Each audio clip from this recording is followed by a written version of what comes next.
Assalamualaikum warahmatullahi wabarakatuh. Selamat pagi, salam sejahtera untuk kita semua. Pada hari ini saya akan mempresentasikan mengenai bangunan yang ikonik di Kota Semarang, bangunan yang berfungsi sebagai tempat baca, tempat bermain, dan juga tempat bertemu orang-orang di Semarang untuk menimba ilmu, untuk bertukar pikiran, dan juga mengasah dari pola pikir mereka, yaitu bangunan yang bernama Warak Kayu atau biasa disebut dengan Micro Library Warak Kayu. Yang pertama yaitu proyek tipe dari bangunan ini bersifat kebudayaan karena dari bentuk bagian bangunan ini menyerupai dari sisi-sisi budaya di Kota Semarang.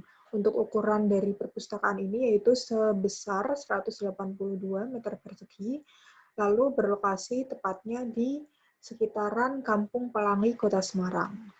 Untuk selanjutnya, bahan analisa dari pertemuan pada hari ini, yang pertama ada berdasarkan bentuk, yang kedua ada berdasarkan desain interior, ketiga ada berdasarkan site bangunan, dan yang terakhir ada berdasarkan material. Kita langsung saja masuk ke bagian yang pertama, yaitu berdasarkan bentuk. Setelah dilihat dari potongan dari bangunan ini, dapat dilihat oleh teman-teman juga di sisi bagian kiri, itu ada potongan dari Micro Library Warak Kayu yang pada sisi bagian atasnya atau dinding bagian atasnya menyerupai bentuk sisik-sisik dari seekor naga atau ular. Nah, setelah kita ketahui ternyata dari sisik-sisik ini ternyata terinspirasi dari ikon dari Kota Semarang yang bernama Warak Ngendok. Berikut dari mitologi Warak Ngendok itu sendiri. Nama Warak Kayu terinspirasi dari wajik atau fasad yang menyerupai sisik hewan mitologi Kota Semarang. Nah, keunikan dari fasad ini mengikuti dari sisik-sisik dari si Warak Kayu itu. Menurut bentuk tersebut tercipta dari konstruksi Zullinger dari Jerman dan yang menyerupai kulit warak. Kemudian ada cerita dari Warak Ngendok itu sendiri.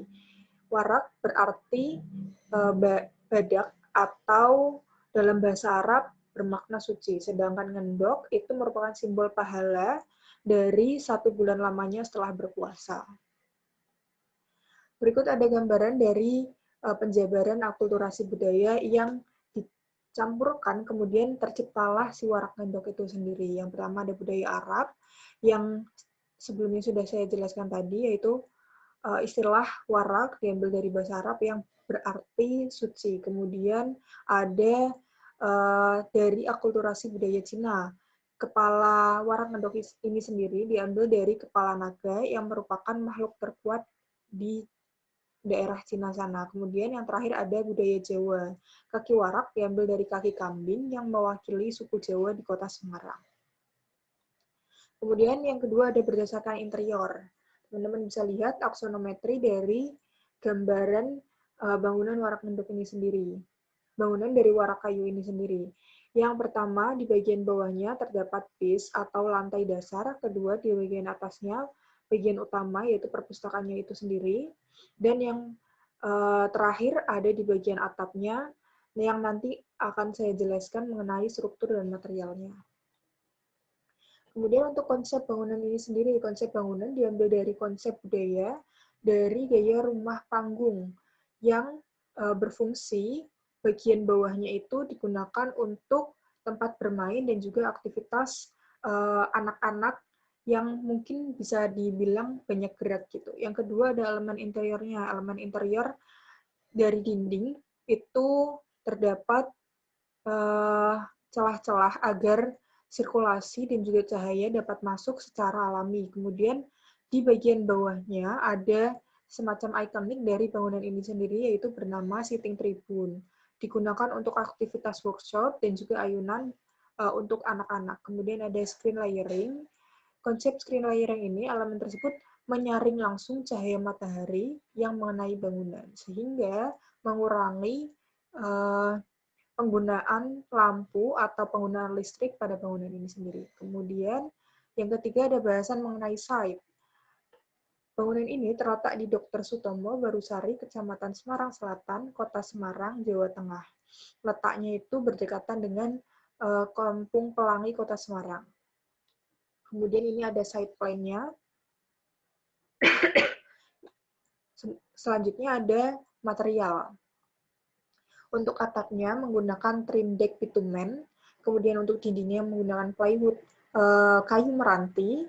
Untuk struktur bangunannya, bagian kolomnya menggunakan FGL meranti batu. Untuk lantainya menggunakan floor plywood CF atau container flooring atau flooring yang berbahan white oak. Kemudian yang di bagian lantai dasarnya, bagian tempat bermainnya itu menggunakan material concrete atau pebbles atau biasa dikenal dengan kerikil-kerikil yang ukurannya tidak terlalu besar. Kemudian ini ada analisa materialnya. Untuk lebih detailnya, akan saya share bagian ini ke teman-teman. Untuk proses perakitan dari bangunan ini sendiri beda dari bangunan yang lain, yaitu menggunakan metode prefabrikasi moduler. Apa itu prefabrikasi moduler? Prefabrikasi moduler yaitu merupakan rakitan pabrik atau rakitan inilah yang kemudian dibawa ke lokasi, kemudian tinggal disusun, sehingga akan mempercepat proses pembangunan dari bangunan ini sendiri dan juga tidak mengganggu lingkungan sekitar yang diakibatkan oleh suara dari proses pembangunan ataupun limbah-limbah hasil dari proses pembangunan bangunan ini sendiri. Sekian dari presentasi saya. Saya tutup kali ini. Wassalamualaikum warahmatullahi wabarakatuh.